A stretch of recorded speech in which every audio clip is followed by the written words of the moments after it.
Hey guys, so today I'm going to be talking about the Keys of Marinus, which, unrelated to the story itself, I had this double VHS tape which I got from Chicago Tolders maybe either 1 or 2 years ago, can't remember. Well, it kind of sucks. So, episode 1 played fine, and then the tape just stopped playing. Like, I rewinded it and it would always stop at the same place, so I had to watch episodes 2 and 3 on the Internet Archive, which is legal, by the way.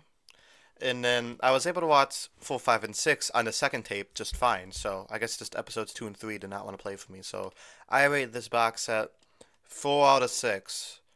Do not recommend if you want to, like, don't want to use the internet access archive.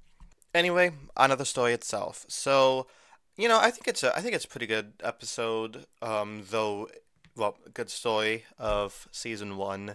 Though I do think it suffers from pacing issues and the William Hartnell trope I call, could have been 4 episodes. Did not need to be 6 episodes. You could have cut two in the middle out, saved pretty much, missed pretty much nothing.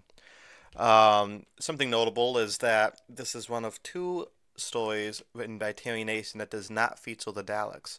And I kind of like, you know, that in particular because Terry Nation, yes, he's known for the Daleks, but it's nice to see him do something else for a change. The only other time he did that was, I believe, the Android Invasion, which was a Tom Baker episode. So, the Doctor, Ian, Barbara, and Susan, who I met, by the way, which is kind of cool, they all find themselves trapped on this island, and there's this machine that could affect, people's behavior and willpower. So, they are told by this man who is killed immediately that they must achieve the 6 keys, or else they cannot leave the planet. And they gotta stop the Void, which is a group of people in funny looking masks. They look like Daft Punk from the 60s. They can't let the Void get it, so they use these little travel dials to get from one part to another. Kind of like Genesis of the Daleks used the travel dials too. Well, pretty much all of season 12 did that.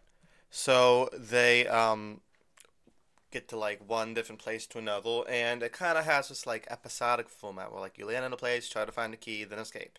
Sometimes this works, sometimes it's very boring.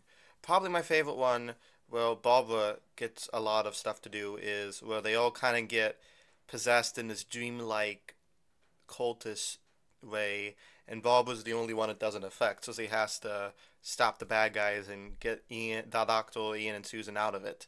That was that was probably like a badass Barbara moment. Because I feel like Barbara is used good sometimes, and then sometimes he just kind of stands there and does nothing. This is a story that actually utilizes Barbara in a good way. We get an episode with evil plants, though in my opinion, better done in that Tom Baker episode. I forgot what it was called, but and then there's this episode where these frozen soldiers come to life and start killing them, trying to kill them. And, those are kind of the boring middle episodes, in my opinion. You could kind of feel that the Doctor's not in these episodes because William Hartnell was on holiday during filming, which makes sense because you have to work so many, like, the complete year.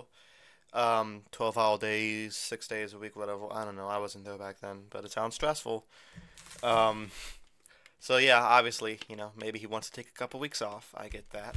So, but you could really tell in terms of the plot that, like, yeah, okay, nothing's happening pretty much. It's just a bunch of random stuff that happens. And that's why I'm thinking, why couldn't you just make it a 4-part episode and take a little 2-week filming break? You didn't have to have 42 episodes in this season. I don't think that's necessary. Cut a couple out of this, cut a couple out of Marco Polo, pretty much cut one part of Edge of the. You could have just cut Edge of Destruction entirely. Even the Daleks drag a little bit, and I don't know if I've liked almost every episode here, but you could really tell every single one of these stories could have been cut by at least 2 episodes.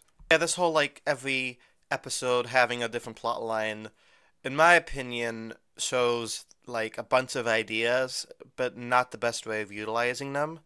I do like the guest stars though, Old Hermit Man, Control Man. There's a lady who, wants to get Ian hung or something.